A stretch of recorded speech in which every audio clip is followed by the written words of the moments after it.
de contas, a lei de licitações, que ainda está em vigor, vai ficar em vigor até 2023, que é a lei 8666, é de 93, né? Imaginem só quanto tempo, 28 anos essa lei está vigorando. Então, não é da noite para o dia que a gente vai conseguir aprender tudo da nova lei. Pelo contrário, nós vamos demorar um certo tempo, bastante tempo, para nos inteirarmos de tudo. O importante é fazermos com cautela. E a primeira cautela que eu recomendo a vocês, por mais doloroso que seja, é a seguinte: quem operar a lei tem que ler a lei. Tem que ler. É muito comum, trabalhando com administração pública há mais de 20 anos, como é o meu caso, o que eu percebo às vezes nas pessoas? Querem pegar comentários, algo pronto, algo mastigado. E, claro, é muito bom, evidentemente, mas a gente tem que exercitar também a nossa capacidade, nosso senso crítico em relação ao texto da lei. Temos que ler a lei, para tirarmos nossas próprias conclusões, porque muitas respostas estão na própria lei. Basta a gente ler, por mais doloroso que seja. Divide aí, né, em 2 semanas, 3 semanas, vou ler um trechinho por dia, para me inteirar. Tem dúvida? Nem todo mundo que está assistindo aqui tem formação na área jurídica, e nem precisa ter para trabalhar com licitação, mas, como se trata de conteúdo de lei, tem dúvida? Vai lá no Google, pesquisa, digita a sua dúvida em relação ao artigo tal, a aplicação do artigo tal da nova lei de licitações, lei material. Tem dúvida ainda? Consulte o seu advogado, consulte o seu assessor jurídico, que está à disposição para te auxiliar, para também ir atrás de respostas. E tão importante quanto saber as respostas é saber fazer as perguntas adequadas para responder. Então, podem se valer com certeza, e devem se valer com certeza das suas assessorias jurídicas para conseguirem obter respostas. Então, a primeira orientação que eu dou é essa: leiam efetivamente a lei. Leiam e tentem ir devagar neste primeiro momento, porque ainda existe muita dúvida em relação à nova lei de licitações, e ela trouxe um conteúdo mais pesado, digamos assim. Se a gente pudesse definir a nova lei de licitações em uma palavra, definiríamos como pesada, uma lei pesada. Mas é uma lei melhor do que a atual. Na minha concepção, ela é melhor do que a lei atual. Mas é uma lei pesada, que inclusive traz um peso maior em relação às responsabilizações dos entes e dos gestores e dos operadores envolvidos nos novos processos de compras, de aquisições, de serviços, de bens, traz um peso a mais. E ela ficou grande porque ela condensa tudo, né? Dispensa, licitações, que agora tem outros tipos de licitações, a questão do pregão, né, está inserida nela também. Então, tem uma série de questões aí que estão dentro dela, por isso que ela ficou maior. Mas o foco principal de hoje é abordarmos a aplicabilidade desta lei, a eficácia dela, e abordarmos as contratações diretas via dispensa. Nossa previsão é de irmos até 10h30, 10h40, 10h45, um pouquinho mais, um pouquinho menos, sem problema nenhum, sem pressa nenhuma, e ser clara a mensagem para vocês. Que vocês precisam de clareza. Eu sempre digo isso. Assistir cursos de licitações é ótimo, sem dúvida alguma. Mas alguns cursos, alguns treinamentos pecam por falta de clareza. Como eu trabalho com muitos de vocês, tenho contato cotidiano com muitos de vocês, eu realmente sinto quais são as principais dúvidas e questionamentos. Então, isso torna um pouco mais fácil, até porque o nosso público é um público de pequeno e médio porte, né? Autarquias pequenas e médias. Então, temos que trazer uma mensagem mais clara para vocês, mais palatável, mais objetiva. E esse é o intuito do dia de hoje. O texto de apoio que nós temos aqui hoje, eu vou compartilhar com vocês, é um texto em Word mesmo, nada de PowerPoint, é uma coisa fácil, sequencial, ser entendida, em Word mesmo, e que diz respeito notadamente ao conteúdo da nova lei de licitações. E a grande pergunta que está sendo feita neste momento e que nós vamos responder agora. Vamos desmistificar essa questão. Afinal, a nova lei de licitações pode ser ou não pode ser utilizada? Qual a segurança que nós temos para utilizá-la? Essa é a pergunta. Enquanto eu coloco a apresentação, vocês vão refletindo. Usamos ou não usamos? Eu vou compartilhar com vocês agora a apresentação.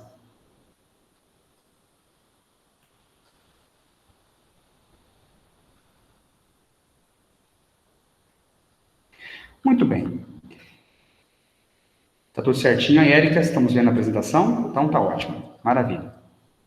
A grande questão está colocada aqui, que está sendo um objeto falado no Brasil inteiro, né? Esse tal desse Portal Nacional de Contratações Públicas. Segundo alguns, enquanto esse portal não estiver implementado, nós não podemos avançar, não podemos prosseguir em relação à aplicação da NLL, né? O apelido dela, Nova Lei de Licitações. Não podemos avançar. Muito bem, né? Inclusive está dizendo aqui, esse texto que eu pensei aqui, é um texto até que eu pensei da internet mesmo, né? Então, uma que depende de regulamentação ainda, para que possa haver a correta aplicação da Lei 14.133, de 1º de abril de 2021, e não é mentira, parece sacanagem isso, né? 1º de abril a Lei de Licitações, é uma sacanagem. Mas veja, uma das questões que depende de regulamentação é esse Portal Nacional de Contratações Públicas, e segundo alguns, é condição indispensável para a eficácia das contratações envolvidas na nova Lei de Licitações. É verdade que o portal ainda está pendente, nós temos questões relacionadas a isso, mas nós vamos analisar no decorrer da nossa apresentação. Uma outra questão importante é o papel do agente de contratações, equipe de apoio, comissão de contratação fiscal de contrato. Isso aqui também é muito importante, é um assunto que também está pendente, né? E essa nova figura do novo Superman das prefeituras aí, que é o tal do agente de contratações, né? Que se é responsável por todo tipo de contratação. Então, também é uma outra questão, outro obstáculo que se colocaria à aplicabilidade da nova lei de licitações. Nós também vamos analisar isso aí com toda certeza, né? E vamos começar justamente por esse tópico do agente de contratações, né? E vamos colocar da seguinte maneira. Eu vou abordar essa temática para vocês já com vistas aos procedimentos de contratação direta, que é o que nos interessa em grande parte. Porque, veja, os limites foram aumentados, todo mundo sabe disso agora, né? 50 mil para compras e serviços comuns e 100 mil reais para obras de engenharia e também para outros tipos de serviços, nós vamos verificar quais são daqui a pouco. Então, os limites ficaram muito convidativos agora, só que não há almoço grátis, né? Os limites foram aumentados, mas as questões de rigor também foram aumentadas. Então, não é simplesmente pegar o limite novo e querer fazer como a gente fazia na 8666, que é um pouco mais simples até. E que já não era tão simples também se fôssemos seguir um procedimento rigoroso. Mas a 14.133 tornou os procedimentos de contratação direta ainda mais rigorosos. Então, vejam vocês que não é só, 50 mil agora está fácil, não é assim. Então, a gente já vai começar a enxergar esse procedimento de contratação direta desde o nosso começo agora, porque limites tais como 50 mil e 100 mil, são muito convidativos para autarquias de pequeno e médio porte. A autarquia pequena resolve 95% dos problemas de uma autarquia pequena. Resolve tranquilamente. De uma autarquia média, resolve grande parte, entendeu? Então, a gente vai já olhar para essa outra questão, já tendo em mira, tendo em foco a contratação direta, né? Então, vejam vocês, o artigo 8º já começa aqui, ó, muito claro, né? A licitação será conduzida por agente de contratação. Já começa por aí. Bom, a licitação vai ser conduzida. E compete a ele acompanhar o trâmite da licitação, dar impulso ao procedimento licitatório e executar quaisquer outras atividades necessárias ao bom andamento do certame até a homologação. Já percebem aí, né? O agente de contratação é uma figura imprescindível para o quê? Para a contratação direta? Não. É textual. A agente de contratação está vinculada à licitação. Ele está vinculado à licitação. Quando nós falamos de contratação direta, nós não estamos falando de procedimento de licitação. Então, veja, primeira constatação. Então, já podemos concluir que em procedimentos de contratação direta não é necessária a presença desse super-homem que é o agente de contratação. E eu parabenizo quem vier a exercer esse encargo de agente de contratação, que não é fácil. Tem que ter, sim, uma justa gratificação da entidade a qual pertence, porque não vai ser fácil, tá? Então, primeira conclusão que nós temos: procedimentos de contratação direta não precisam de agente de contratação, porque está vinculado a licitações, tá? E aí é que tá, né? Começa por aí, ó.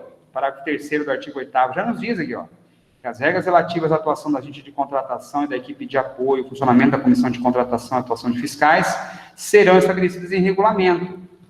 Por isso que há uma crítica à utilização de licitações neste momento, porque não existe regulamento.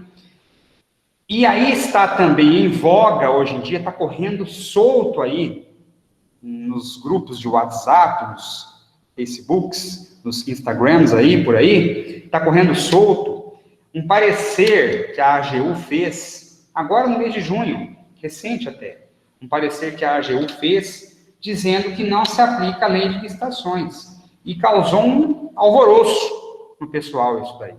Ah, não vamos aplicar porque a AGU disse que não vai aplicar. Bom, calma. Em primeiro lugar, a Advocacia Geral da União é um órgão vinculado a qual instância governamental? 2 segundos para responder. A Advocacia Geral da União é feita para a União. Ela opina nas contratações do governo federal. Ela engloba os municípios? Diretamente, não.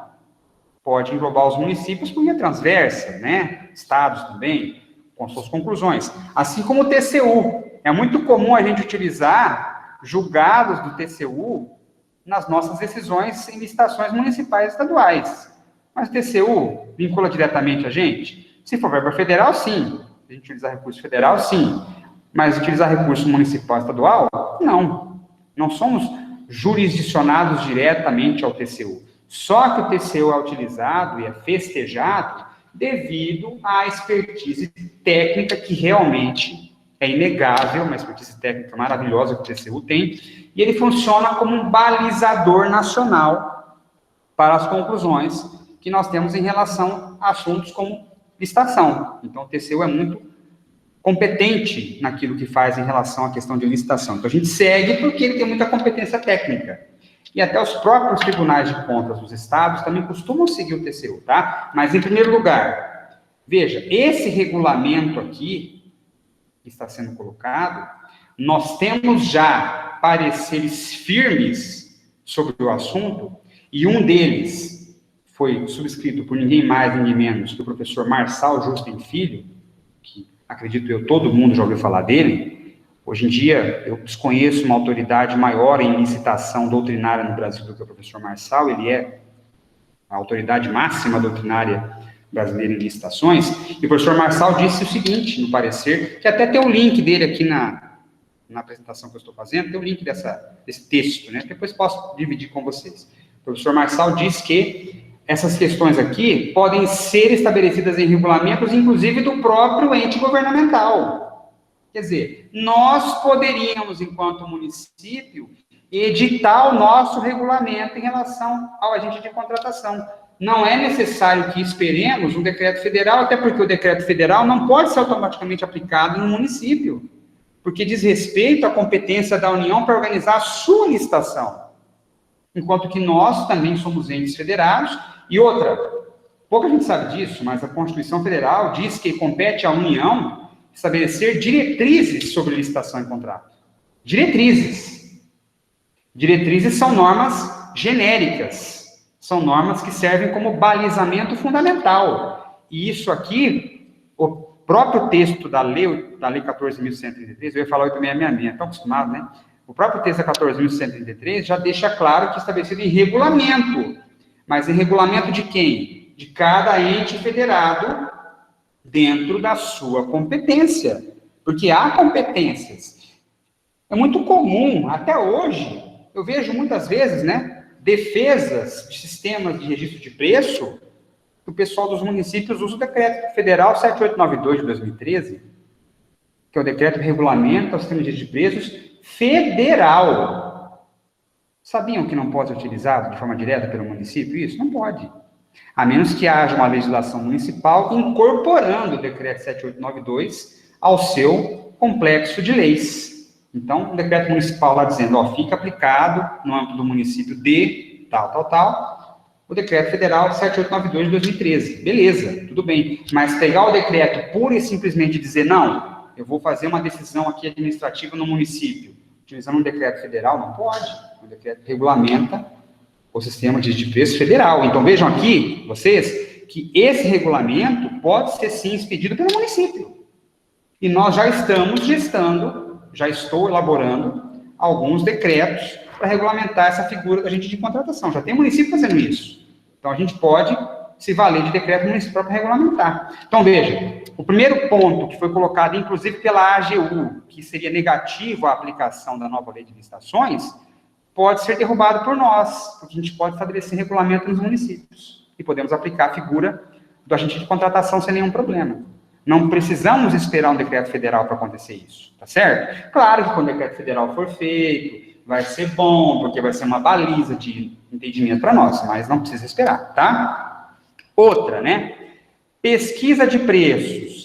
Alguns dizem também que pelo fato de nós não termos o Portal Nacional de Contratações Públicas, que é aquele que está relacionado ali em cima, nós não poderíamos avançar em contratações, porque ficaria manca a nossa pesquisa de preços, que está estabelecida no artigo 23 da nova lei de licitações.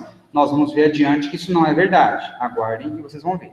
Tá? Outro artigo que, segundo alguns, também impediria, né, que a gente utilizasse a lei 14.133, sobretudo em relação às dispensas, contratações diretas.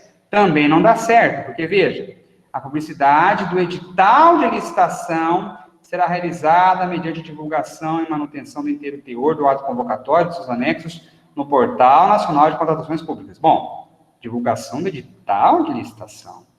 Edital de licitação. Aí a pergunta é, compra direta é edital de licitação? Não é. Então, esse artigo 54 também não é obstáculo para a gente aplicar a nova lei de licitações para as contratações diretas, tá certo? Mesma coisa, artigo 94. Outro que foi colocado como empecilho para a nova lei de licitações ser aplicada. A divulgação no Portal Nacional de Contratações Públicas é condição indispensável para a eficácia do contrato. Ah, tá vendo? Ó, eu não posso fazer nem dispensa pela nova lei, porque ela gera um contrato, e o contrato tem que estar no portal, então eu não posso utilizar a nova lei de licitações para dispensa. Mas calma, vamos ler o resto, né, gente? Artigo 95. O instrumento de contrato é obrigatório, salvo nas seguintes hipóteses. Dispensa de licitação em razão do valor. Pronto, aí. Não tem que fazer contrato, logo, se não tem que fazer contrato, eu não tenho que divulgar o contrato no Portal Nacional de Contratações Públicas. Evidente? Não é verdade? Não tenho contrato, não tenho obrigação de fazer contrato. Então, se eu não tenho obrigação de fazer contrato, eu não tenho obrigação de divulgar esse contrato no Portal Nacional de Contratações Públicas. Érica, tem alguma pergunta já no chat aí? Então, por favor, diga, Érica, qual é a pergunta? E quem está fazendo essa pergunta? Quem está fazendo a pergunta é o Adalberto Silva, e ele pergunta, com relação à utilização das normas federais, os municípios podem utilizar os regulamentos editados pela União? A previsão está no artigo 187. Os estados, os distritos e os municípios poderão aplicar os regulamentos editados pela União para a execução dessa lei? Está correto o meu entendimento? Adalberto, se eu não estou enganado, você é da querida cidade de Lambari, né? Depois corrige se eu estiver errado. Obrigado pela sua presença, tá? É como eu disse, Adalberto, os regulamentos federais podem ser utilizados, só que dentro da autonomia constitucional dos municípios, prevista inclusive no artigo 34 da Constituição, que defende a autonomia municipal, você tem que fazer com que o ingresso da norma federal ocorra no seu ordenamento jurídico por meio de um ato próprio do município. Seja um decreto, seja uma lei. Me parece que aqui, como existem regulamentações que a própria nova lei de licitações pede, a gente faz o ingresso por meio de decreto, tá certo? Me parece muito plausível. Mas um decreto municipal ingressando o conteúdo da norma federal em seu ordenamento jurídico. Isso é perfeitamente possível, como eu acabei de falar. Isso dá para ser feito sim. Então, a resposta à sua pergunta é, dá sim, e é até interessante que eventualmente se utilize, já que a União pretensamente,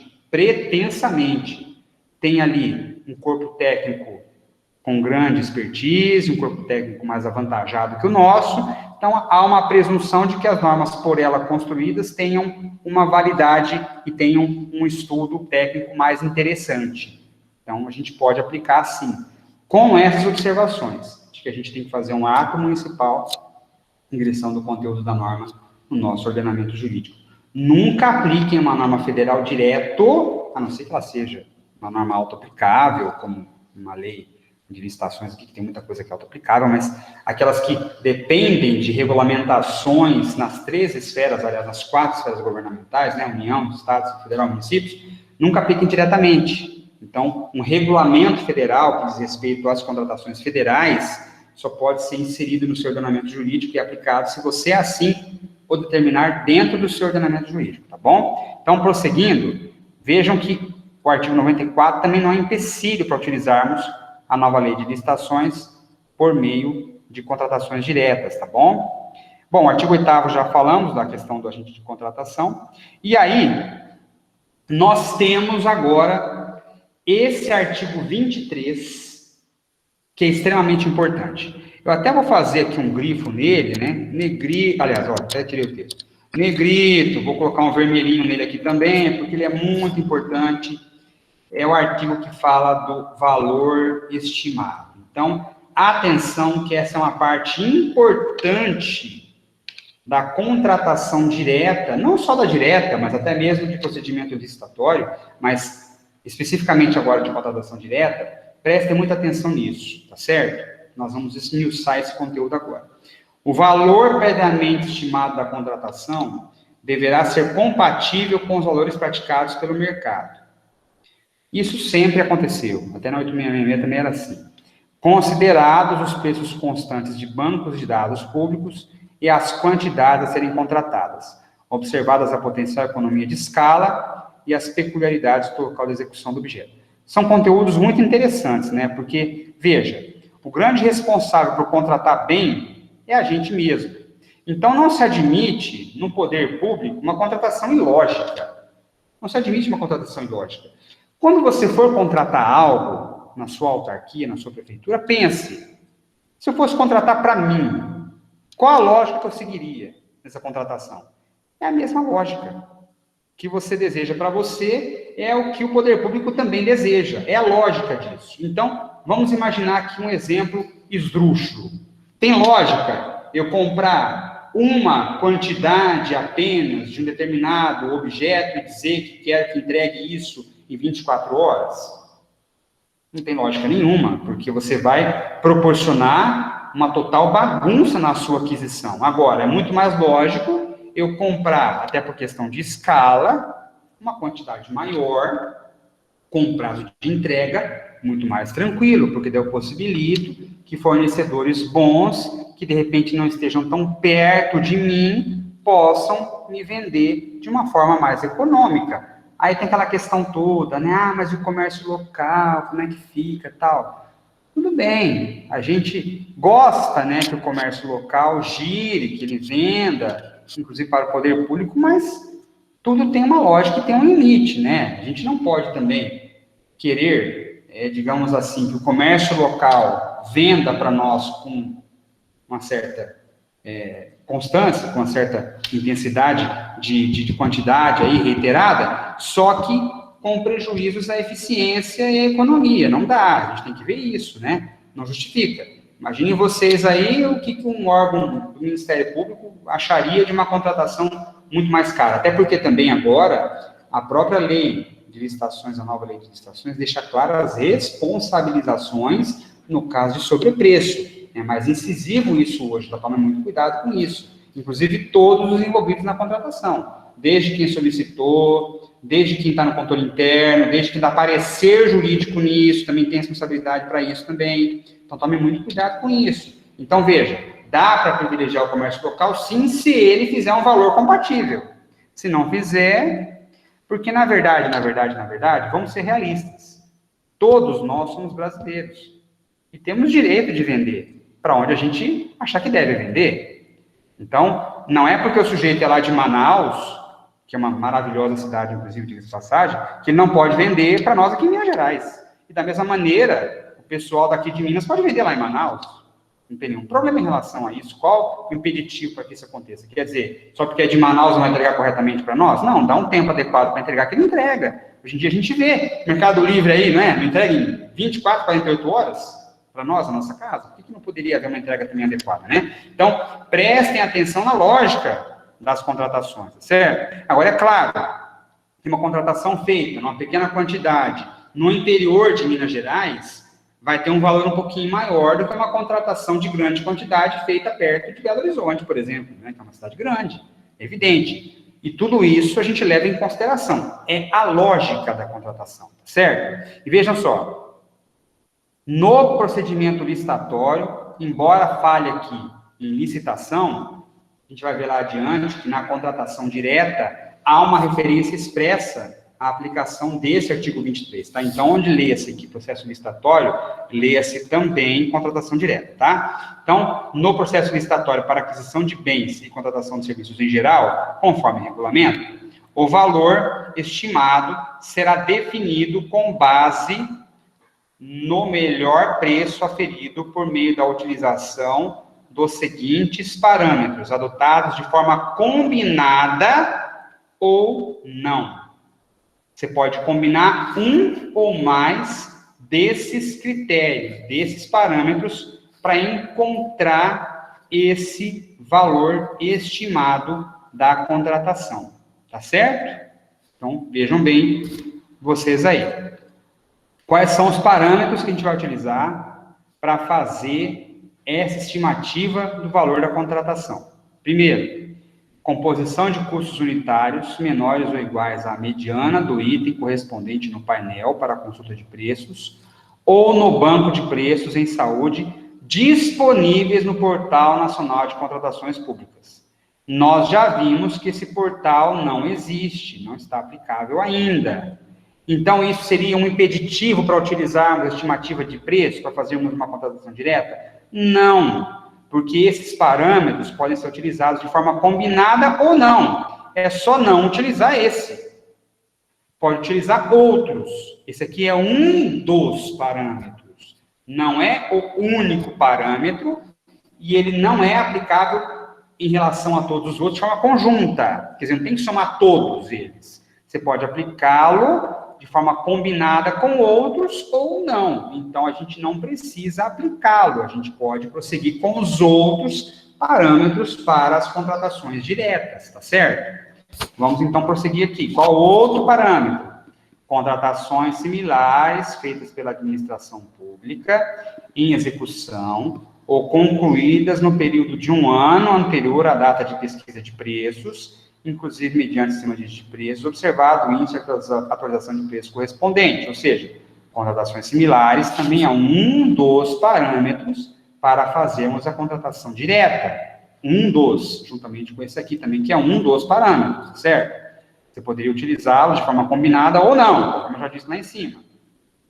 Terceiro, inciso terceiro do parágrafo 1º do artigo 23. Utilização de dados de pesquisa publicada em mídia especializada, de tabela de referência formalmente aprovada pelo Poder Executivo Federal e de sítios eletrônicos especializados ou de domínio amplo, desde que contenham a data e hora de acesso. Então, se nós tivermos um portal de notas fiscais, portal de compras do governo do estado, portal de compras do próprio município, a gente pode utilizar aqui sem nenhum problema, certo? Então, não há nenhum impeditivo de utilizarmos esse parâmetro que está aqui no inciso 3º do parágrafo 1º do artigo 23, certo? Outro parâmetro, veja, podem ser utilizados de forma combinada ou não. Pode utilizar um deles ou um deles combinado com outro parâmetro. Estamos no inciso 3º. Vamos para o inciso 4º. Agora, o inciso 4º nos traz aquela regra que durante muito tempo foi um número cabalístico. Agora não é mais, é um número real. Então, a gente tem a pesquisa direta com no mínimo 3 fornecedores, agora é oficial, 3 fornecedores no mínimo, mediante solicitação formal de cotação, desde que seja apresentada a justificativa da escolha desses fornecedores e que não tenham sido obtidos os orçamentos com mais de 6 meses de antecedência da data da divulgação do edital. Está falando de licitação aqui, mas a gente pode substituir divulgação do edital por data de formalização do procedimento de contratação direta. Vejam vocês aqui um detalhe muito importante. Vou também colocar aqui esse detalhe em negrito, vou colocar em vermelho e vou balançar a tela para dar mais ênfase ainda para vocês aqui, ó. Vou balançar a tela. Prestem atenção nesse dispositivo aqui. Dá para utilizá-lo sozinho? Dá. Por quê? Porque, como eu disse, pode utilizar esse parâmetro de forma combinada ou não. Atenção. Mas olhem a envergadura desse inciso 4º. Atenção. Pesquisa direta com no mínimo 3 fornecedores, mediante solicitação formal de cotação, tem que pedir para eles, tá? E tem que justificar o porquê que vocês estão solicitando para aqueles 3, ou para aqueles 4, ou para aqueles 5. Por que isso? Para preservar a impessoalidade. Aí, o que vocês fazem, né? Eu mando, embora seja um objeto que poderia ser comprado em outro município, porque é um objeto mais tranquilo, uma entrega mais sossegada, eu só mando para os 3 da cidade. Por quê? Porque são da cidade. Isso é justificativa plausível? Não. Não. Porque toda empresa brasileira pode vender para o SAAI, para a prefeitura de qualquer lugar. Então, é da cidade, isso não é justificativa. Você vai ter que dar uma justificativa impessoal do porquê que você escolheu pedir cotação para aqueles 3, ou para aqueles 4, ou para aqueles 5. Vai ter que justificar o porquê. É fácil? Não. Porque uma justificativa impessoal é extremamente complicada. Muito complicada. A não ser que seja um produto que você demande constantemente, seja um produto que tenha uma entrega menor, se bem também que a gente tem que planejar as contratações, tem isso também. Isso não mudou, pelo contrário, foi até estimulado agora pela nova lei de licitações. O planejamento das compras tem que ser racional, isso daí, entendeu? Então, surgiu uma necessidade agora. Nem sempre é agora. Eu digo para vocês com tranquilidade que 90% das nossas compras em autarquias de médio e pequeno porte são previsíveis, acontecem constantemente há muito tempo. Esse é o exemplo típico, né? Esse é o exemplo top 10 das autarquias, né? Estourou uma bomba. Esse é o clássico. É o clássico. Estourou uma bomba, como se fosse uma novidade, né? Estourar uma bomba, né? Estoura bomba todo ano. Todo ano estoura uma bomba. Toda vez estoura uma bomba. E não só no seu SAAI, em qualquer outro SAAI estoura uma bomba. O que faz quando estoura uma bomba? Espera estourar a bomba para arrumar? Não, né, gente? Tem que ter uma bomba reserva, né? É a lógica do sistema. De modo que você consiga arrumar essa outra bomba de uma forma muito sossegada, mandar um técnico ver, orçar direitinho qual é o problema, tal. Não, estourou a bomba e eu preciso arrumar a bomba agora. Então, eu vou mandar esse pedido de orçamento para quem está próximo de mim aqui, porque estourou a bomba e eu tenho que arrumar a bomba, urgentemente. Não justifica. Porque você tem que planejar a sua compra, você tem que planejar o que vai acontecer, que essa bomba vai estourar. Tem lógica isso daí. E agora, com muito mais ênfase na nova lei de licitações, justificativa da escolha desse fornecedor. Então, gente, não é fácil. A justificativa tem que ser muito plausível, muito impessoal. Não, ele já forneceu para nós e forneceu bem. A justificativa é isso, para mandar orçamento só para ele? Não.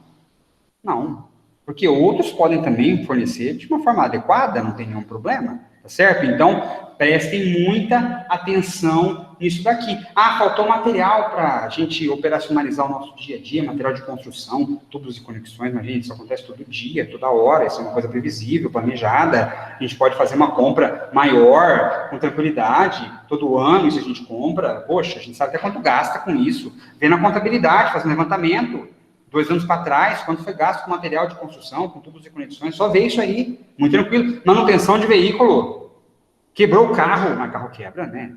Carro quebra. É só verificar o que acontece nos últimos 2 anos, nos últimos 3 anos. Ah, mas a gente não tem servidor disponível para isso. É uma questão de gestão, tem que ter, né? Tem que ter alguém que pense. Porque se não houver alguém que pense, quando a gente não pensa, a gente padece, né? Aí, de repente, vai pensar quando tiver um processo, né? Vai pensar, puxa, podia ter colocado alguém lá, né? Agora estou pensando nisso.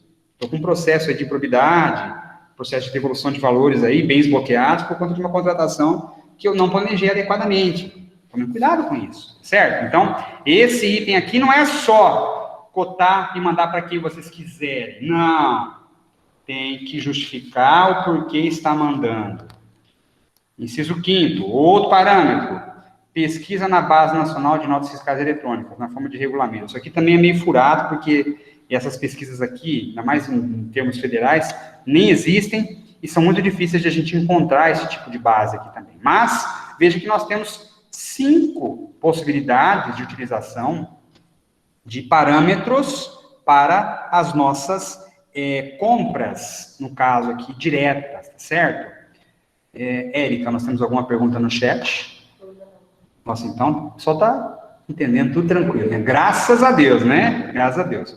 Aí agora o parágrafo 2º do mesmo artigo 23 vai falar da estimativa de preço para a contratação de obras e serviços de engenharia. Quer dizer, a estimativa de preço para essa contratação tem um dispositivo legal específico, tá certo? Então, no processo licitatório ou contratação direta, para a contratação de obras e serviços de engenharia, conforme o regulamento, o valor estimado, acrescido do percentual de benefícios e despesas indiretas, o BDI, de referência, e dos encargos sociais cabíveis, será definido pela utilização de parâmetros da seguinte ordem. Quer dizer, para obras e serviços de engenharia, ainda que por contratação direta, a gente tem parâmetros específicos diferentes daqueles parâmetros lá de cima.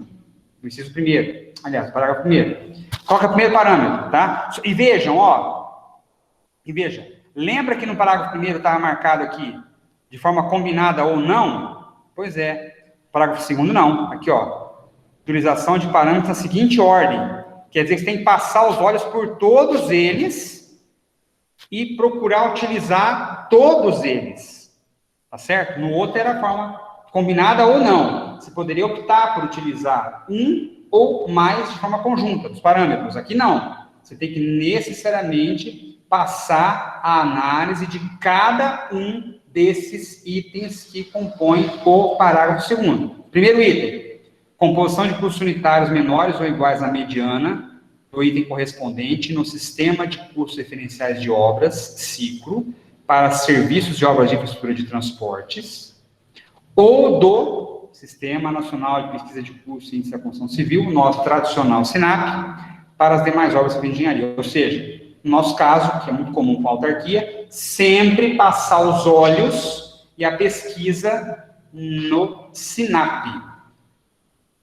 Eu geralmente peço isso para o engenheiro fazer, né? Porque o engenheiro tem mais condições de cotar isso lá no SINAP do que a gente que não tem formação em engenharia, tá? Então, peçam para passar os olhos aí pelo SINAP. Agora, tem um problema, né? Já começa o primeiro ponto de interrogação na cabeça de vocês aí. SINAP reflete certinho o valor de mercado? A gente sabe que não. SINAP geralmente é mais baixo que o valor de mercado. Ainda mais agora em termos de pandemia, em que houve uma explosão de preços de muitos itens da construção civil, porque estão atrelados a dólar. E o dólar está muito alto. Então, está direto aí tendo problema de obra, porque o valor está muito alto. Só vê uma obra que utiliza, por exemplo, tubos e conexões. O que aconteceu com o PVC, né? O PVC teve uma alta monumental em razão da alta do dólar. Então, vocês verem como é que isso altera, né, bastante o valor de mercado. Então, atenção com esse detalhe aqui. Nós vamos falar dele depois, mais tarde, tá? Guardem na cabeça de vocês. Outro item parâmetro de pesquisa. Falando de obras e serviços de engenharia. Segundo, utilização de dados de pesquisa publicada em mídia especializada, de tabela de referência formalmente aprovada pelo Poder Executivo Federal e de sítios eletrônicos especializados de domínio amplo, desde que contenham data e hora de acesso. Mas se tiver algum tipo de sindicato da construção civil da localidade, tabela de governo estadual, indicativos aí de instâncias governamentais pertencentes ao próprio Estado, podem utilizar sem nenhum problema, tá certo? Até no exemplo que eu vou dar depois, vocês vão ver como a gente pode aplicar. Eu tenho aqui um modelo de dispensa já de obras de engenharia, vou passar para vocês darem uma olhada. Vocês podem verificar a utilização desse inciso segundo aqui, tá certo? Você me deu uma olhadinha, alguém fez alguma pergunta no chat? Não, Érica? Então tá bom, obrigado.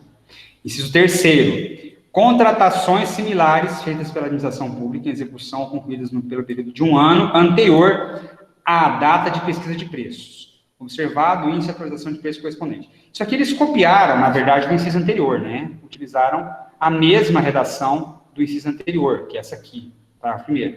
O que é muito difícil, em termos de obra, é muito complicado, porque uma obra quase nunca é similar a outra obra. Muito difícil a gente conseguir utilizar esse parâmetro aqui de uma forma exata, a não ser que seja uma obra, de repente, aí, vamos imaginar aqui, me lembrei de uma obra que foi padronizada, né, que o governo federal, um tempo atrás, não sei se nos municípios de vocês tiveram isso daí, eu estou falando agora para o pessoal de prefeitura que está nos assistindo, né, então nós tivemos a chamada Supercreche, o governo federal liberou valores. A Supercreche era um projeto totalmente padrão do governo federal. Então, a Supercreche de um município era igual a Supercreche de outro município, né?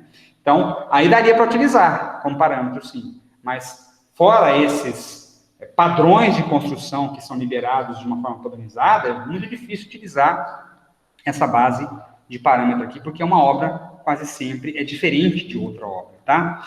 E aqui, quarto, pesquisa na Base Nacional de Notas Fiscais Eletrônicas na forma de regulamento, que nós não temos regulamento também nisso aqui, então esse parâmetro aqui a gente não vai utilizar, porque nós não temos esse parâmetro ainda. Isso implica em impedimento à utilização da nova lei de licitações para obras de engenharia? Não, porque nós iremos passar necessariamente por esse dispositivo aqui também. E mais abaixo nós vamos ver também a justificativa em relação ao preço de obras civis de engenharia, tá? Então, veja só. Nas contratações, parágrafo terceiro, realizadas por municípios, estados e federal, desde que não envolvam recursos da União, que é o nosso caso, o valor previamente estimado da contratação, a que se refere o caput deste artigo, que é o que está aqui, né, o artigo 23 aqui, que fala das questões dos parâmetros que a gente vai utilizar, então, poderá ser definido por meio da utilização de outros sistemas de custos adotados pelo respectivo ente federativo. Pode ser que nós tenhamos dentro do nosso município um outro tipo de sistema de custo, um outro tipo de pesquisa que nós utilizamos. Podemos utilizar aqui sem nenhum problema, certo? Embora difícil, a gente sabe que os municípios pequenos e médios não têm essa facilidade de criar esses sistemas aí, mas se tivermos, podemos utilizar. Agora, atenção nesse parágrafo 4º aqui. Atenção nele. Nas contratações diretas por inexigibilidade ou por dispensa, quando não for possível estimar o valor do objeto na forma estabelecida nos parágrafos 1º, 2º e 3º deste artigo, ou seja, a gente buscou aqui utilizar o parágrafo 1º, que fala das compras de serviços comuns, utilizamos o parágrafo 2º para obras de engenharia, né? Passamos também o olhar aqui por eventual sistema de custo adotado pelo respectivo ente federativo, imaginando que não tenha esse sistema, por exemplo. Então, quando não é possível estimar o valor da contratação com base nos parâmetros que nós já falamos, está impedido ainda de fazer a contratação direta? Não, porque a gente pode utilizar essa locução que está aqui no final. O contratado deverá comprovar previamente a contratação, que os preços estão em conformidade com os praticados em contratações semelhantes de objeto da mesma natureza, por meio da apresentação de notas fiscais emitidas por outros contratantes, no período de até um ano anterior à data da contratação pela administração, ou, aí veja um pulo do gato, ou por qualquer outro meio idôneo. Ou seja, a gente pode comprovar o valor da nossa contratação, ainda que não tenhamos êxito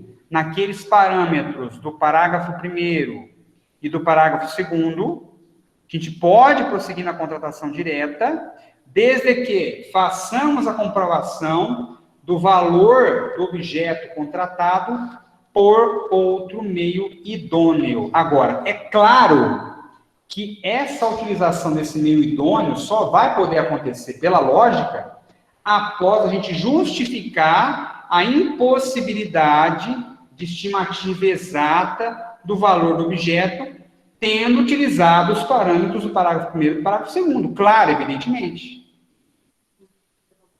Por favor, diga, Érica.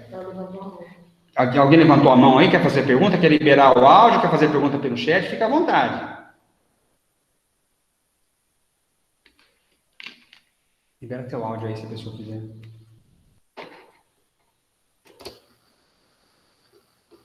Quem levantou a mão? Não. Se levantou a mão, pode fazer pergunta.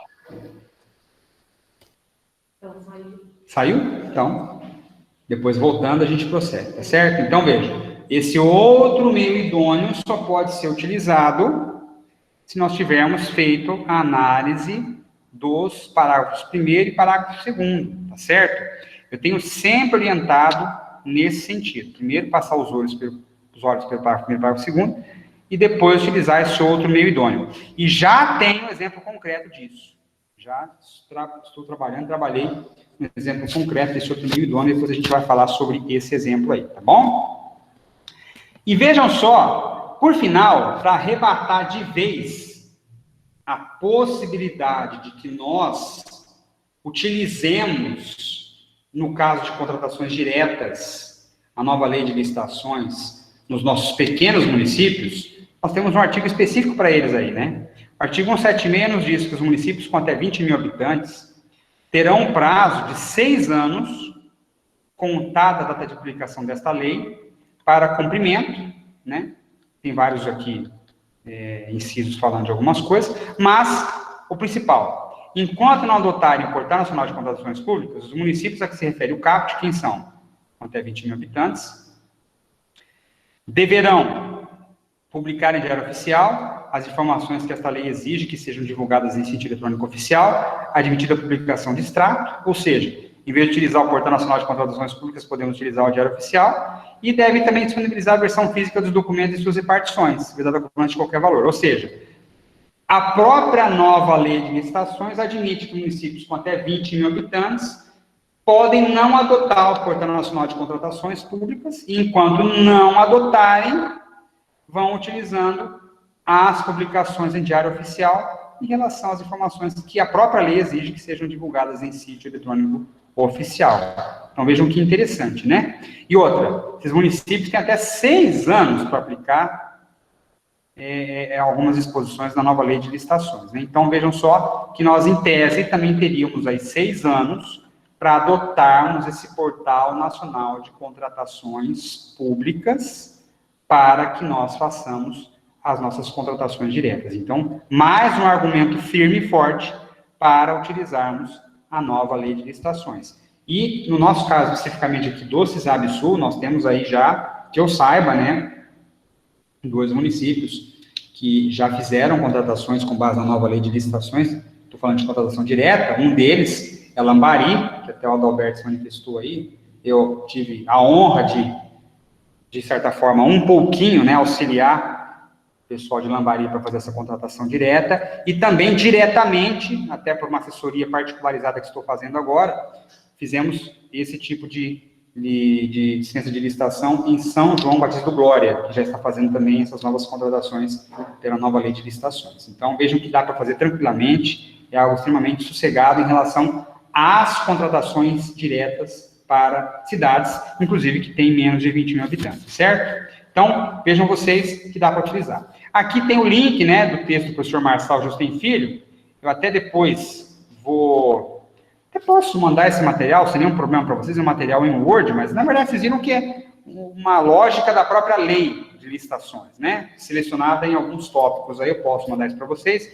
E aqui, nesse meio do texto, tem aqui o texto do professor Marçal, tá? Eu não coloquei aqui o texto porque o professor Marçal é o professor Marçal e os textos dele são protegidos até de copia e cola da internet. Não dá para copiar e colar o texto dele, Tem que copiar na mão, se quiser, né? Digitar de novo. Então, não dá para fazer isso. Então, coloquei o link aqui, vocês podem ter acesso. O que é bom é que o professor Marçal, além de ser uma sumidade na área de licitações, fala de uma forma muito clara. Isso é uma coisa maravilhosa, que faz parte da índole dele, né? Do jeito que ele escreve, fala de uma forma muito clara. Então, o texto é muito claro, não é aquele texto denso, cheio de rebuscamentos, aquela coisa toda, né? É um texto muito fácil. Terem uma ideia, ele defendeu a aplicabilidade da nova lei de licitações. Se não estou enganado, esse texto tem 3 páginas, 4 páginas, uma coisa muito tranquila de ler. Então, é ele falando de uma forma muito clara, tá? Passo para vocês depois esse texto aqui, para vocês terem acesso a esse link também, tá bom? E vejam só, prosseguindo. Especificamente em relação à contratação direta, nós temos os procedimentos a seguirmos agora, que estão no artigo 72. E os processos de contratação direta compreendem inexigibilidade e dispensa de licitação. Érica, alguém no chat? Não? Então, contemplam esses casos de dispensa e de inexigibilidade. E quais são os procedimentos dos novos processos de dispensa que têm que ser observados? Essa é a sequência, esse é o checklist. Quais são os procedimentos? Primeiro, documento de formalização da demanda, e se for o caso, estudo técnico preliminar, análise de risco, termo de referência, projeto básico, projeto executivo. Vejam, se for o caso, estudo técnico preliminar, para justificar a contratação, dizer qual a melhor alternativa para aquela solução, análise de riscos, termo de referência, projeto básico, projeto executivo. Veja, se for o caso, tá certo? Porque se não for o caso, não haverá esses elementos que estão aqui, tá certo? Ganha destaque aqui o estudo técnico preliminar, que já estava sendo colocado na 8666 como uma fase própria da própria questão do projeto da licitação, o que nós iríamos fazer em relação à contratação. Agora está muito claro, de uma forma textual, o estudo técnico preliminar, que é o quê? É a saída que eu estou dando administrativa para aquele problema. Entenderam? Então veja aqui, vou dar um exemplo muito concreto para vocês disso. Muito concreto. Todo mundo já ouviu falar aqui, possivelmente, que está muito em voga hoje, a chamada energia fotovoltaica, que é com placa solar. Não é assim, né, gente? Ah, eu quero instalar a placa solar no meu site. Não é assim. Não é. Veja, para você optar por essa solução, você tem que fazer um estudo, preferencialmente com o pessoal de engenharia elétrica, dizendo, olha, vejam só, colocando placas solares aqui no SAI de tal lugar, nós teremos vantagem, porque nós economizaremos ao longo do tempo tantos reais de energia elétrica que servirá para investimento em outras áreas. Quer dizer, é assim que funciona. A solução tem que ser justificada. Justificada. Eu discutia ontem, inclusive, aqui com o Edson, na sede do CISAB Sul, nosso superintendente, uma outra questão muito interessante. Alguma pergunta aí no chat? Então vamos interromper para fazer a pergunta. A Renata Melo. Na dispensa por Desculpa, valor... Érica, tira sua máscara para poder te ouvir, que eu não estou te ouvindo. Renata Melo. Melo. Na dispensa por valor, é obrigatória a inclusão de EPP e de termo de referência? Pois é. Acabamos de colocar aqui, né? Acho que a pergunta foi feita um pouquinho antes da gente começar esse termo aqui. Então, veja. Se for o caso, viu, Renato? Não sei de que cidade que você é, depois você identifica aí para nós, viu, Renato? Aqui, ó, documento de formalização da demanda, e se for o caso, estudo técnico preliminar, análise de risco, termo de referência, projeto básico executivo. Veja, se for uma demanda simples, não vai precisar do estudo técnico preliminar, análise de risco, termo de referência, não vai precisar. Então, você vai comprar materiais de escritório, uma coisa muito simples. Termo de referência? Talvez sim, seja interessante, você vai colocar ali o que você vai comprar, quais as quantidades, a dotação orçamentária, prazo de entrega, isso são elementos de termo de referência. Agora, o ETP, estudo técnico preliminar, que é aquele que nos conduz a uma solução, um indicativo do porquê que nós queremos aquele objeto, numa contratação muito simples, me parece desnecessário. Agora, se for uma coisa que demanda um pensamento a respeito de uma solução, me parece interessante que tenha. Sim, que tenha. Até o caso que eu vou mostrar para vocês aqui, da contratação, a gente acabou tendo que fazer, né, se bem que ficou incluído o projeto básico executivo, mas teve aqui sim o subtécnico preliminar, que o caso que eu vou mostrar para vocês é de uma construção de uma subestação de energia elétrica, que era necessária, lá onde está funcionando a instalação do órgão que eu vou mostrar para vocês, porque não há demanda suficiente de energia elétrica para atender a necessidade do órgão. Então, precisa de um estudo, quer dizer, precisa de colocar lá uma subestação, porque a demanda de energia elétrica ela é maior do que aquela que é oferecida pelo prestador público, pela concessionária, que está ali disponibilizando energia elétrica. Então, é necessário esse estudo técnico preliminar. Mas, em soluções mais simples, talvez o estudo não precise. Veja só outro exemplo que eu vou dar para vocês antes da gente abrir para a pergunta. Estávamos discutindo ontem aqui, eu e o Edson, no CESAP Sul, a questão da solução de resíduo sólido por gaseificação, que é uma forma de dar cabo aos nossos resíduos. Gaseificação. A gaseificação é uma das formas. Mas como que o município vai optar pela gaseificação? É simplesmente dizer assim, eu quero uma usina de gaseificação? Não. Até porque nem comporta a contratação direta também, né? Mas é um exemplo que eu estou dando aqui para vocês. É uma licitação bem grande. Mas, veja, não. Você tem soluções postas para resíduos. Então, tem um aterro no município, eu tenho um aterro compartilhado, eu tenho incineração, eu tenho gaseificação. O que faz o técnico diante disso? Ele vai dizer o seguinte, olha, destinando no aterro, nós teremos esse custo. Destinando no aterro compartilhado, este custo. Destinando para a incineração, este custo. Destinando para a gaseificação, este custo, ou o que é melhor ainda, além de custo, aliás, não vai ter custo com gaseificação. A gente vai ganhar dinheiro ainda, porque vai gerar energia elétrica.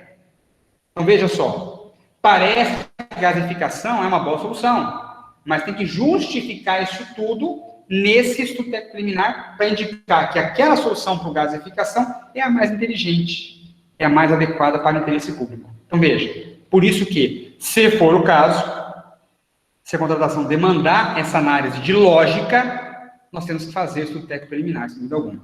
Prosseguindo, qual outro elemento no processo de contratação direta? Estimativa de despesa, que deverá ser calculada na forma estabelecida no artigo 23, nós já vimos sobre ela. Terceiro, parecer jurídico e pareceres técnicos, se for o caso. Vejam, se for uma questão que demanda estudo técnico preliminar, tem que ter uma questão de engenharia envolvida, no caso, por exemplo, que eu dei, da gaseificação, ou até mesmo de uma subestação de energia elétrica, tem que ter um parecer técnico de engenharia, né? Se for o caso, que demonstre atendimento dos requisitos exigidos. Quarto, demonstração da compatibilidade da previsão dos recursos orçamentários com o compromisso a ser assumido. Isso aqui a gente já sabe praticamente de cor salteado. Para contratar tem que ter dotação orçamentária suficiente. E alguns vão até adiante, né? Até pedem nos processos, e é interessante que se peça, a suficiência de caixa. Não só o orçamentário, mas também o financeiro. Isso é muito importante. Embora a lei só aluda a orçamentário. Mas o bom planejador, o bom gestor também conta com um saldo financeiro para fazer frente à contratação. Quinto, comprovação de que o contratado preenche os requisitos de habilitação e qualificação mínima necessária. Atenção! Ainda permanece a exigência mínima de contratação direta, que é INSS e FGTS. Regularidade perante a Seguridade Social. E onde está isso? Está na Constituição Federal, artigo, se não estou enganado, 195, que nenhuma pessoa agindo em direito privado contrata com o poder público se não estiver em dia com a Seguridade Social. Como o INSS hoje está inserido na certidão federal, então o conteúdo mínimo é certidão federal e FGTS. Esse conteúdo mínimo permanece. Entretanto, se você vai contratar uma obra, um serviço de engenharia, parece muito plausível que você peça no procedimento de contratação direta de dispensa a qualificação mínima necessária, ou seja, inscrição da empresa no CREA, porque senão vai ter problema até para você que está contratando o serviço. O CREA pode vir e ter multar também. É isso aí, viu, gente? Atenção. Me lembrei, não sei do CREA de Minas. Eu nunca vi o CREA de Minas, mas o CREA no Paraná, o que ele andava fazendo? Andava pegando todas as contratações diretas das prefeituras, olhando o objeto. Ah, é de engenharia? Então tá, prefeitura, manda para mim a relação de documentos da empresa, eu quero ver se a empresa está inscrita aqui no CREA. A prefeitura mandava, A empresa não estava inscrita no CREA, ele multava a empresa e a prefeitura por contratar alguém que não estava inscrito no CREA. Então, atenção. Então, veja, qualificação mínima. No mínimo, inscrição no CREA. No mínimo, um atestado, né? Dizendo que executou uma obra ou um serviço semelhante. Me parece muito plausível também em relação à obra, serviço de engenharia. Razão da escolha do contratado. É lógico, tem que ser impessoal e procurando sempre a eficiência. E eficiência, em razão do valor, você já sabe onde vai parar, quer dizer, sempre vai ser o valor menor, se bem que nem sempre é o valor menor, como a gente vai ver adiante aí. Justificativa de preço, que vai junto com a razão da escolha do contratado, e a autorização da autoridade competente, tá certo? E o ato que autoriza a contratação, direta ou extrato, deverá ser divulgado e mantido à disposição em sítio eletrônico oficial. Já vimos que, no caso dos municípios, pode ser feita a divulgação, né, aqui, ó, em diário oficial, tá certo? Então, veja, esses são os elementos necessários para a contratação. E quando é que é dispensável a licitação agora? Estou falando em relação a valores, porque existem outras hipóteses de contratação direta que não são essas, não apenas essas. Quando que é dispensável a licitação? Para contratação que envolva valores inferiores a R$100.000, no caso de obras e serviços de engenharia, ou de serviço de manutenção de veículo automotor. Olha que beleza. Autarquia pequena e média praticamente não vai mais fazer licitação para manutenção de veículo automotor. Mas isso quer dizer que não vai ser planejado? Não. Porque da mesma forma que a licitação tem que ser planejada, a contratação direta também tem que ser. Até para evitar aquilo que nós já falamos. Mas quebrou o carro. E agora, o que eu faço?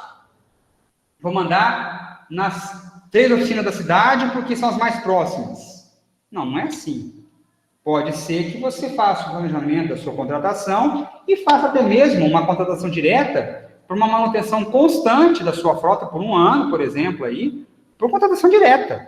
Faz um contrato, pode até fazer um contrato, pode também não fazer o contrato, como já vimos, é dispensável, contrato na hipótese de contratação direta pelo valor, mas pode fazer uma contratação por 1 ano, por 6 meses, por 8 meses, como uma licitação, por exemplo, tá certo? Então, demanda também planejamento para evitar afogadilho e para evitar também problemas futuros decorrentes de um sobrepreço, de uma falta de observância da formalidade da lei, tá certo? Então, planejamento também.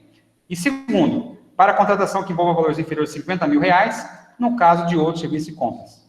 Bom, vocês já viram aí que não é só o benefício, né? Não veio só o bônus de valores maiores, né? Veio também o ônus de maiores formalidades em relação a isso, tá certo? E mudou um pouquinho a forma de apurar isso. Na Lei 8666, esses valores eram vistos da seguinte forma, com a seguinte locução.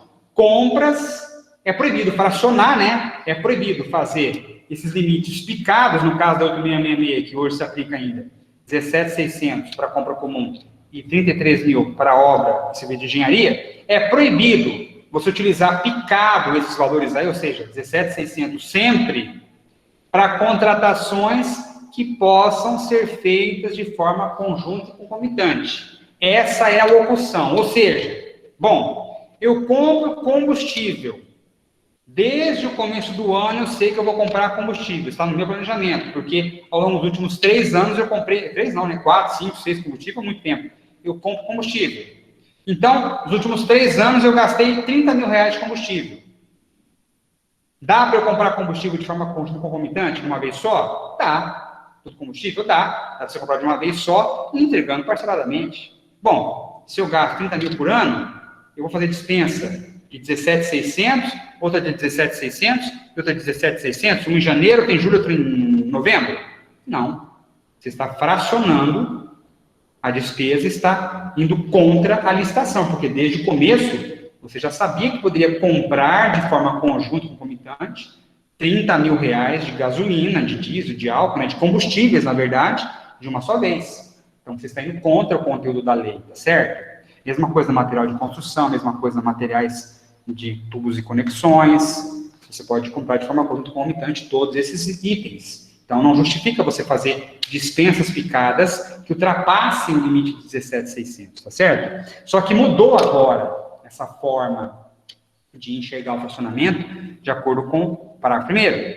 Para fins de aferição dos valores que atendam aos limites referidos nos incisos 1º e 2º do caput deste artigo deverão ser observados. Olha lá. Primeiro, o somatório do que for dispendido no exercício financeiro pela respectiva unidade gestora, que for dispendido para aquele tipo de aquisição, porque vai complementar com o inciso 2º agora. Veja só. O somatório da despesa realizada com objetos da mesma natureza. Agora a lei definiu. Não tinha na 8666, agora tem. O que é a mesma natureza? Entendidos como tais aqueles relativos a contratações no mesmo ramo de atividade. Ou seja, ficou um pouco mais rigoroso.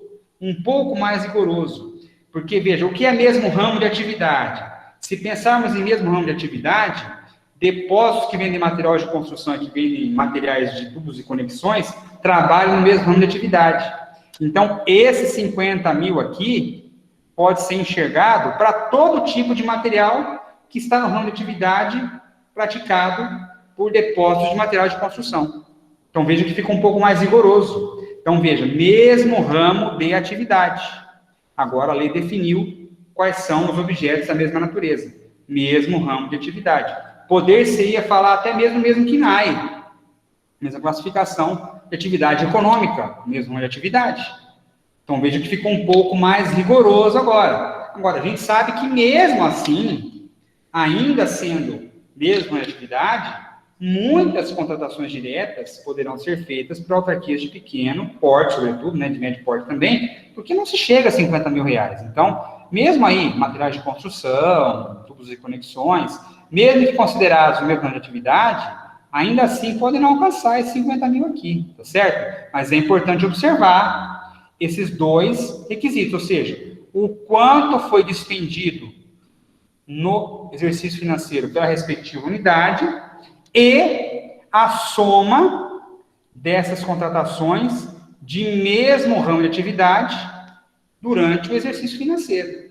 Você soma o que foi gasto pela unidade em cotejo com a análise do mesmo ramo de atividade. Então, eu gastei na minha unidade gestora, eu gastei aí 40, vou gastar, pretendo gastar, né, porque analisando os últimos anos aí, 40 mil com materiais de construção e tubos e conexões no determinado exercício financeiro, e esses todos podem ser fornecidos por empresas do mesmo atividade, então posso ir para uma dispensa tranquilamente, sem nenhum problema. Agora, ó, não, somando tudo aqui, tubos e conexões, material de construção, tudo mais, eu gastei 60 mil reais, e como pertence ao mesmo atividade, eu não posso avançar em relação à dispensa, em relação à contratação direta. É importante observar isso aí, tá certo? Então, vejo que agora os critérios são mais claros em relação ao somatório de despesas relacionadas à contratação direta, tá certo?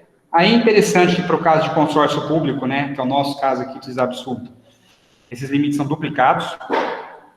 Então, para nós é uma beleza, né? Porque para nós aqui vai para 200 mil para obra civil de engenharia e 100 mil para compra comum, mas só para o caso de órgãos que sejam classificados como consórcios públicos. Ó, outra coisa, ou por autarquia, não leiam só aqui autarquia não, tá? Não parem por aqui não, tá? Ah, não, sai uma autarquia, eu vou meter o pau, então, em comprar com limite duplicado. Não é assim. Autarquia ou fundação qualificada como agência executiva. Vocês não são agência executiva, tá? Então, não leiam só autarquia ali, não. Vocês são autarquias, mas não são agências executivas. Então, não dá para utilizar esse limite dobrado, não, tá bom? E agora, lembram daquela história que eu falei? Caramba, como é que eu vou justificar a escolha de 3 fornecedores para me oferecerem orçamentos de uma forma impessoal? Como é que eu vou conseguir fazer isso? Praticamente impossível, né? Mas o pulo do gato está aqui, ó. Parágrafo 3º. As contratações de que tratam os incisos 1º e 2º do caput deste artigo, ou seja, contratações diretas, pelo valor para obras e civil de engenharia e para contratações comuns, serão preferencialmente precedidas, preferencialmente é obrigatoriamente? Não é, preferencialmente, precedidas de divulgação de aviso, ou seja, uma mini licitação, né, em sítio eletrônico oficial, no caso aqui das autarquias, conforme a gente já disse ali, municípios abaixo de 20 mil habitantes, pode ser no diário oficial mesmo do próprio município, tá? Se tiver também o site da própria prefeitura, também pode divulgar lá, não tem nenhum problema. Serão precedidas de divulgação de aviso em sítio eletrônico oficial, pelo prazo mínimo de 3 dias úteis, com a especificação do objeto pretendido e com a manifestação de interesse da administração em obter propostas adicionais de eventuais interessados, devendo ser selecionada a proposta mais vantajosa. Ou seja, você publica este aviso com 3 dias úteis de antecedência, e aí, então, os interessados da própria cidade, que você estava com dificuldade de justificar o porquê que você queria cotar com eles, porque não tem justificativa, cotar na própria cidade, isso não é justificativa, eles podem vir e dizer, olha, eu estou cotando para você porque eu vi a manifestação de interesse publicada. Pronto. Impessoal. Isso aqui é impessoal. A própria lei criou isso. Aí você pode prosseguir com os 3 orçamentos só da cidade? Pode. Fazer o sinalzinho de joia do WhatsApp aqui, né? Pode. Por quê? Porque eles vieram de forma impessoal acudir ao chamado feito pela publicação que você fez, que é impessoal. Eles poderiam, como qualquer outro poderia também. Tá certo? Agora, se vocês vão avisá-los, né, disso daí de forma informal, não é uma conduta impessoal. Tá certo? Não é uma conduta impessoal. Pode acontecer, mas não é impessoal. Se ficar documentado isso e comprovado que houve um contato da autarquia ou da prefeitura com o fornecedor, olha, está publicado lá, dá uma olhadinha, isso pode dar problema. Tá certo? Se fica comprovado, pode dar problema. Mas, o que importa nesse artigo aí é dizer que há uma possibilidade deles virem, de forma impessoal, se acudirem ao chamado que a própria administração está fazendo, tá bom? Então, veja que interessante que a gente tem essa possibilidade pelo parágrafo 3º aqui também. Tá certo? E olha que interessante aqui, gente. Esse aqui é fantástico, né? Esse aqui é para autarquia já de médio e até grande porte, viu? Dá para utilizar aqui. Para pequeno não, porque o pequeno, esse limite aqui de 100 mil para manutenção de veículo é para lá de bom, né? Até para autarquia média isso aqui é maravilhoso também. Mas vamos supor uma autarquia já maior aí, né? Vamos colocar aqui o exemplo aqui da nossa sede, Boa Esperança, o site de Boa Esperança, de repente pode aplicar Três Pontas, Campo Belo, são autarquias um pouco maiores aí, né? Veja só, não se aplica o disposto no parágrafo 1º deste artigo, ou seja, para que essa questão dos limites aqui, né, do somatório da despesa aqui, de como você contempla o somatório da despesa, às contratações de até R$ 8.000 de serviços de manutenção de veículos automotores de propriedade do órgão, entidade contratante, incluído o fornecimento de peças. O que quer dizer isso? Que você não soma, porque o parágrafo 1º vai dizer do somatório, né? Vou falar do somatório para verificação do limite, no caso aqui, de R$ 100.000, que é para manutenção de veículo automotor. Então, você não faz somatório para contratações de até R$ 8.000 para serviço de manutenção de veículos de propriedade do próprio órgão, incluído o fornecimento de peças, desde que as contratações não excedam R$ 8.000. O que quer dizer isso? Quer dizer que eu posso fazer mais que R$ 100.000 de contratação de serviços de manutenção de veículos no ano, desde que cada serviço não ultrapasse R$ 8.000. Posso fazer 20 serviços desses, R$ 160.000, que não vai dar somatório, desde que cada serviço fique dentro de R$ 8.000. Olha que beleza? Vamos fazer 30 desses, 240 mil no ano. Não tem problema, porque a própria lei autoriza a extrapolação do limite de 100 mil, desde que cada serviço seja de R$ 8.000. É uma boa alternativa também para autarquias de médio até grande porte, viu? Não é nada mal mesmo. Tá bom? Agora, tem que ver também se você conseguiu economicidade ao fazer o seu valor estimativo da contratação. Tá, tudo bem, estou usando esse expediente aqui, estou metendo pau, fazendo serviços ali de 8 mil, 8 mil, 8 mil, 8 mil, 8 mil, só que se eu licitasse isso, o serviço custaria 5.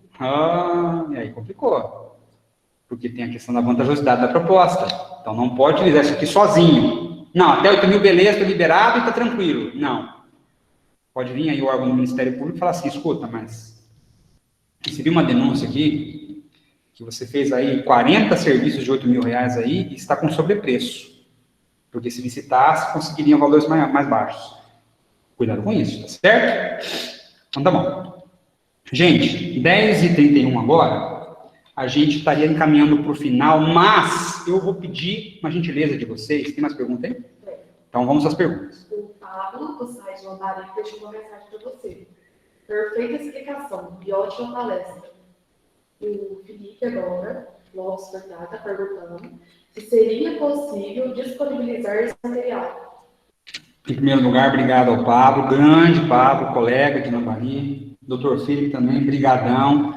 Vamos disponibilizar sim o material. Um material simples, vocês viram aí, certo? O que importa é o conteúdo da lei. Vou disponibilizar sim. Vou pedir para vocês uma paciênciazinha de meia horinha, se vocês me permitirem, para apresentar já um modelo, não é modelinho não, viu? Modelão de contratação direta pela nova lei, tá bom? Vou disponibilizar para vocês aqui, já está na tela, não tá? Isso. Prefeitura de Munhoz de Melo, Paraná, que foi o primeiro que eu fiz esse ano, tá certo? Passa rapidamente os olhos aqui para vocês. Então, lembram lá, todos os incisos do artigo 72, podem conferir. Estão aqui nesse documento, tá? Confiram um por um, tá certinho aqui. Demanda formalizada, vai dizer ali o que vai fazer, objeto, justificativa, condição de fornecimento, condição de pagamento, tal, tudo direitinho. Reparem que não tem um agente de contratação aqui, tá certo? Não tem, como já falamos, não precisa. Aí nós temos aqui a manifestação aquela do interesse da administração para a contratação direta, quer dizer, é o que vai publicado na imprensa, de acordo com o artigo 55, parágrafo 3º. Então, aqui, a Prefeitura manifesta interesse em obter propostas adicionais de eventuais interessados em relação à contratação direta, meio de dispensa de licitação, para o seguinte objeto abaixo, visando selecionar a proposta mais vantajosa, tá certo? Então, vai colocar aqui também. Aí, ó, que a manifestação poderá ser encaminhada até o dia tal, para o e-mail tal, tá aqui a manifestação de interesse. Estimativa de despesa, aí nós temos aqui, ó, todos aqueles elementos do artigo 23 estão aqui. Aqui a gente tem o Portal Nota Paraná, que é uma questão lá do Paraná especificamente, né? Portal Compras Governamentais, contratações similares feitas pela administração pública, até colocamos lá os municípios que são próximos, ó, são vizinhos, né? Município próximo aqui, que é o Ângulo, Flórida, Lobato, Maringá, que é maior, que é o Polo, colocamos aqui as pesquisas nesses municípios. Publicações especializadas, citar qual é a publicação. Cotação com 3 fornecedores em potencial. Se não tivermos os 3, não podemos utilizar esse parâmetro. Atenção! O parâmetro só pode ser utilizado, até deixar uma mensagem aqui para a Rose, que é a moça da licitação lá de Munhoz de Melo, isso é importante. Agora precisamos dos 3 fornecedores, ou seja, esse número exato de 3. E explicar o porquê que consultamos. Como já falei, houve a consulta pública por meio da manifestação de interesse, então não tem problema. Está justificado que eles vieram por conta da manifestação.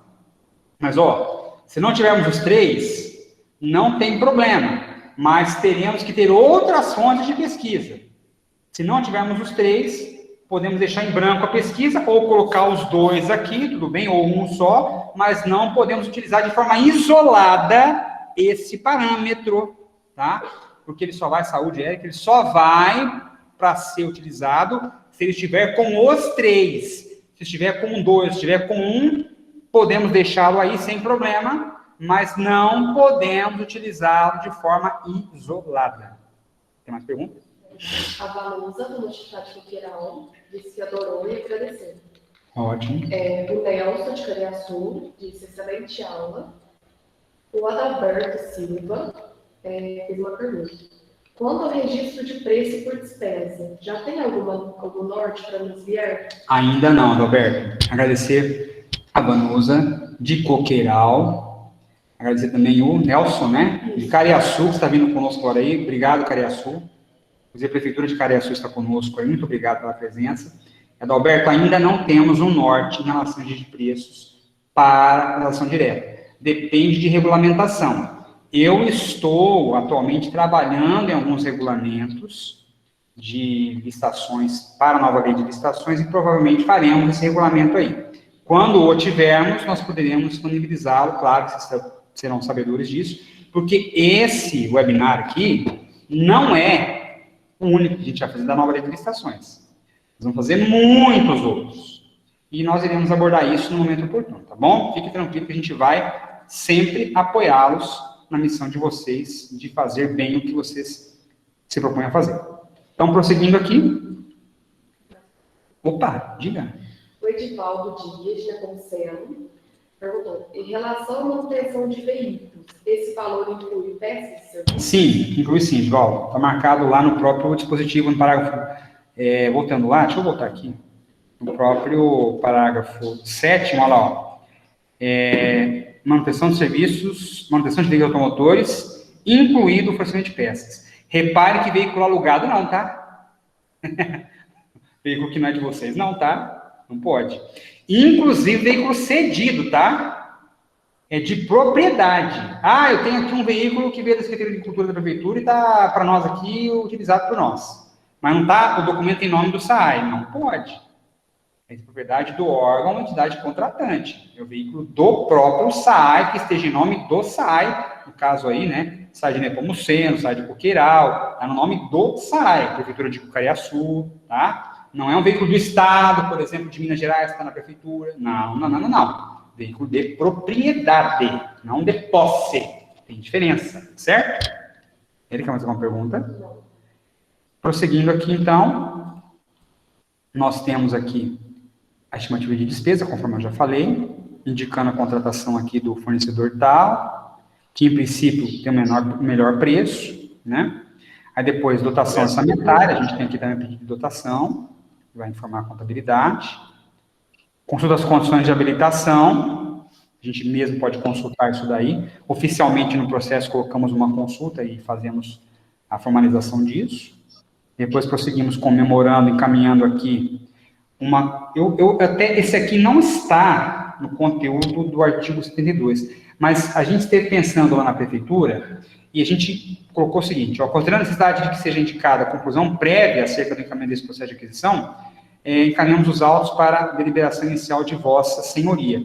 Mandamos para o presidente da comissão de licitação, porque, como vocês viram, não precisa ter o agente de contratação nesse momento, tá certo? A gente mandou para o presidente da comissão de licitação.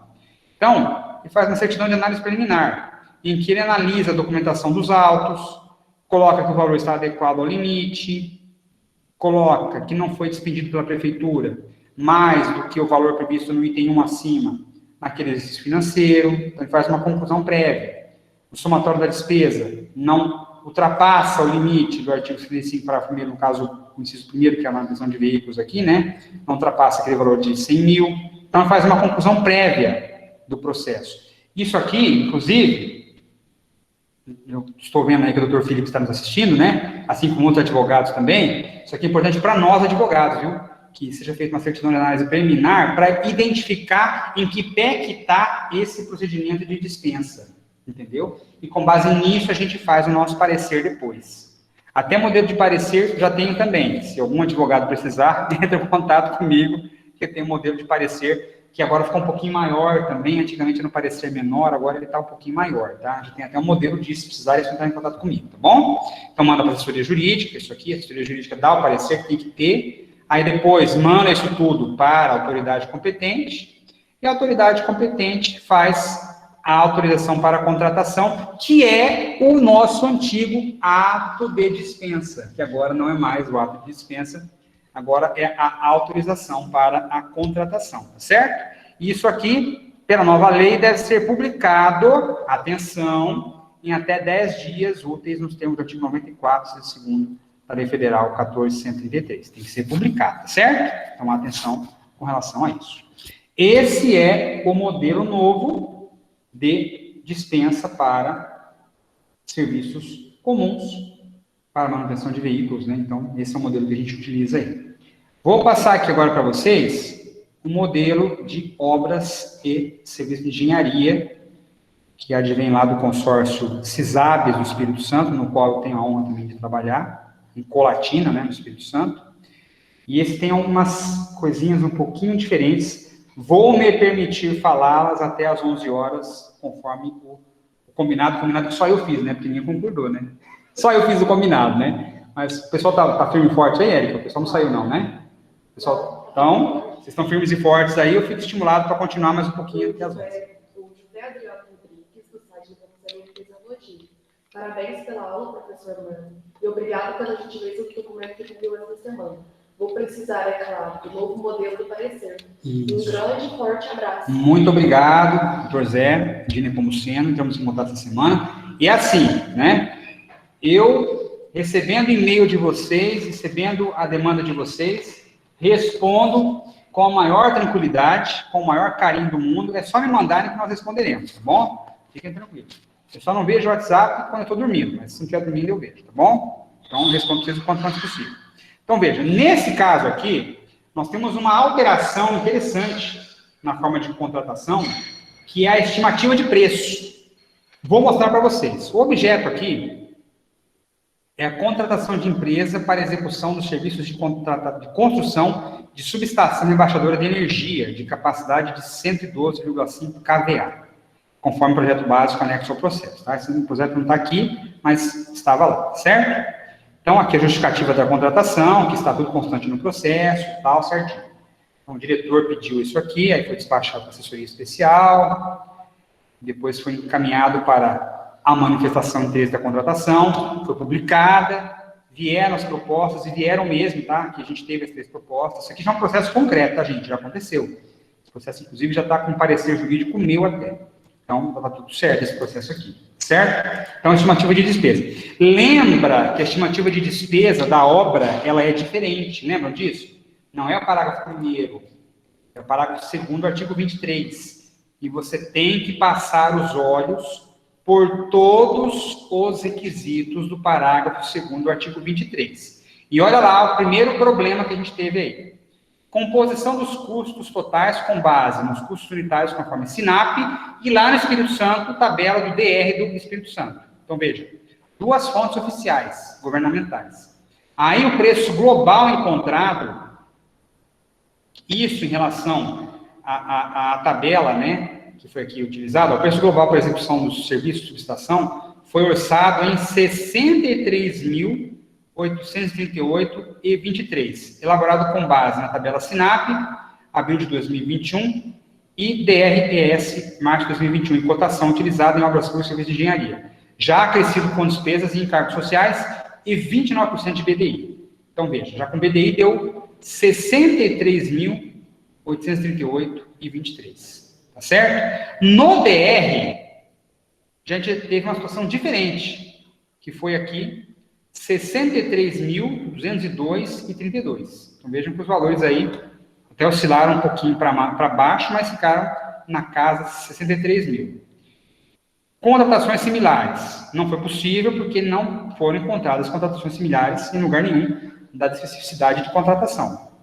Nota fiscal eletrônica, pesquisa não aplicável. Haja vista que, inclusive, foi vetado, né? Essa questão foi vetada, a nota fiscal eletrônica, pelo veto presidencial ao artigo 174, parágrafo 5º da nova lei de licitações. Ou seja, nós não temos a Base Nacional de Notas Fiscais Eletrônicas, porque houve um veto à nova lei de licitações. Cotação com 3 fornecedores em potencial. Tivemos os 3 aqui, só que olha só, 87, 93 e 101 mil. Bem acima dos 63 e 63 que foram obtidos na SINAP e no DR do Espírito Santo. Vejam que interessante, né? Está bem acima. Aí o menor preço encontrado entre as cotadas, 87 e 141. Aí o que nós fizemos? Nós ficamos intrigados, né? Porque obtivemos um valor de cotação muito maior que a SINAP, muito maior que a própria tabela do DR. Então, considerando o fato de que foram obtidos, conforme os itens 1 e 2, acima referidos, preços referenciais menores que as cotações obtidas junto a fornecedores de potencial, fizemos pesquisas adicionais junto a outros fornecedores. Não ficamos satisfeitos ainda, mandamos as cotações para eles. De que maneira? Mandamos para vários. da região que nós tínhamos lá, de Colatina, mandamos para vários. Só tivemos a resposta de um a mais, que foi esse aqui, que cotou 97 mil, quer dizer, acima do menor aqui, e também acima da SINAP e da DR Espírito Santo, certo? Aí a gente fez o quê? Levando em conta que os preços referenciais obtidos nos itens 1 e 2 foram feitos novos contatos, nós fizemos novos contatos com as empresas que tinham oferecido as cotações aqui em cima, que tinham vindo naquela manifestação de interesse, fizemos novos contatos com elas, a fim de verificar se seria possível a execução do serviço pelos valores constantes na SINAP e no DRS. E, devidamente consultadas, mantiveram os preços ofertados. Fizemos negociações. Então, diante de todo o hora aduzido, constata-se que não foi possível obter orçamentos válidos para a contratação de serviços com base nos menores valores pesquisados. A gente não conseguiu chegar na SINAP e no DRS. Por que isso? Porque os materiais, as empresas até mandaram para nós a justificativa, dizendo, ó, a gente não consegue baixar o valor porque está defasada a tabela SINAP e a tabela do DR do Espírito Santo em razão desse momento da alta do dólar. Os materiais que nós temos aqui estão variando muito de preço, não conseguimos abaixar. Então, nós fizemos as pesquisas para chegarmos ao valor. E o que a gente colocou aqui, ó, mais adiante na própria estimativa de preço? Tudo justificado, gente, tá vendo? Tudo documentado, tudo escrito. Conforme o parágrafo 4º do artigo 23, nas contratações diretas por legitimidade ou dispensa, quando não for possível estimar o valor do objeto na forma estabelecida nos parágrafos 1º, 2º e 3º, lembra? A gente já tinha lido esse artigo aqui. A gente pode comprovar que os preços estão em conformidade com os praticados no mercado por qualquer outro meio idôneo. E a gente fez isso. Comprovou por meio de pesquisas adicionais, comprovamos por chamar de novo as empresas às negociações, de que nós não conseguiríamos preços menores do que os que estavam nas tabelas governamentais. Então, fizemos o meio idôneo para comprovarmos que o preço está adequado às condições de mercado. Se vier um promotor um dia dizer assim, mas vocês praticaram sobrepreço aqui, porque tinha, e outra coisa, sobrepreço tem que ser comprovado. Quem acusa, prova. Então, a promotoria teria que ter um levantamento também dos preços neste mesmo momento, para o mesmo tipo de contratação, e dizer, olha, eu, promotoria, pesquisei os preços naquele momento que vocês estavam contratando, e vi que tinha um preço que estava adequado na tabela SINAP. Então, doutor, então, o senhor tem a comprovação, o senhor conseguiu, beleza, fazer o quê? A gente vai ter que arcar com a consequência dos nossos atos, né? Mas o duro é ele provar, né? Porque nós comprovamos aqui por A mais B no processo que nós estamos fazendo e que fizemos as pesquisas necessárias para que ficasse comprovado que nós não conseguimos um preço que se enquadrasse nos menores preços cotados que se relacionavam à tabela SINAP e à tabela do DR do Espírito Santo. Então, veja que nós utilizamos esse meio idôneo, ficou amplamente comprovado aqui. Então, por conta disso, nós indicamos o fornecedor que obteve menor preço de cotação, que foi essa empresa aqui, no caso a empresa União, né? 87.141,94, acima, só que nós tentamos exaustivamente o menor preço e não conseguimos. Está tudo colocado aí, tá certo? A Jéssica, o pessoal estava pedindo os modelos. A Jéssica colocou uma mensagem aqui, por gentileza, quem quiser os modelos, deixar o e-mail aqui no chat, para a gente poder ligar. Isso, eu peço a gentileza, né, do nosso pessoal aqui, nossos colaboradores tão competentes aqui do CISABSUL, que anotem os e-mails direitinho do pessoal para mandarmos as apresentações, tá bom? Aí fica anotadinho, depois a gente manda para vocês com todo o prazer, tá bom? Então, depois o processo segue normalmente, direitinho. Aqui nós exigimos, lembra que eu falei para vocês em contratação de obras de engenharia? A gente exigir que tenha ali, ó, certificado de registro de licitação da empresa junto ao CREA, e também aqui, comprovação de profissional, detentor de atestado de responsabilidade técnica em objeto compatível. Pois é, colocamos aqui e exigimos, eles mandaram para nós as comprovações adicionais de qualificação técnica. Aqui está todo o processo, né, da solicitação, isso aqui para nós pouco importa, prosseguimos aqui também, né, justificamos o porquê da escolha do fornecedor, e depois chegamos ao final com a autorização para contratação, está aqui também, chegamos no final, e o documento também publicado em até 10 dias úteis, conforme o mandamento da nova lei de licitações. Então, vejam vocês, os modelos foram colocados aí na tela, depois nós iremos, certamente, disponibilizados para os senhores, e chegamos um pouquinho depois do horário, evidentemente, mas chegamos ao final da nossa apresentação. Temos mais alguma pergunta aí? Não? Uma pergunta? Estou vendo que o pessoal está colocando já os e-mails ali. Muito obrigado. Nós estamos aqui. Nossa, que maravilha! Estamos com um pico de 47 participantes, firmes e fortes, depois de quase 1h20 e poucos de evento. Que maravilha! Eu fico muito... Estou vendo a Cesama aqui também. Poxa vida! Cesama de Juiz de Fora? Poxa vida, que honra! Maravilha! Estou vendo o pessoal aqui do Glória, estou vendo aqui o Edson, estou vendo todo o pessoal aqui. Puxa vida, que alegria imensa. Pessoal de Lambari, deixa eu dar uma olhadinha aqui. É que nem todo mundo está com o nome do órgão, né? Então a gente não consegue identificar por causa disso. Mas olha, gente, ó, de coração, tá? De coração mesmo, eu quero agradecer muito a vocês todos. Estou vendo aqui o pessoal de Doresópolis, de Coqueiral, puxa vida, tanta gente boa, de Nepomuceno, de Lambari.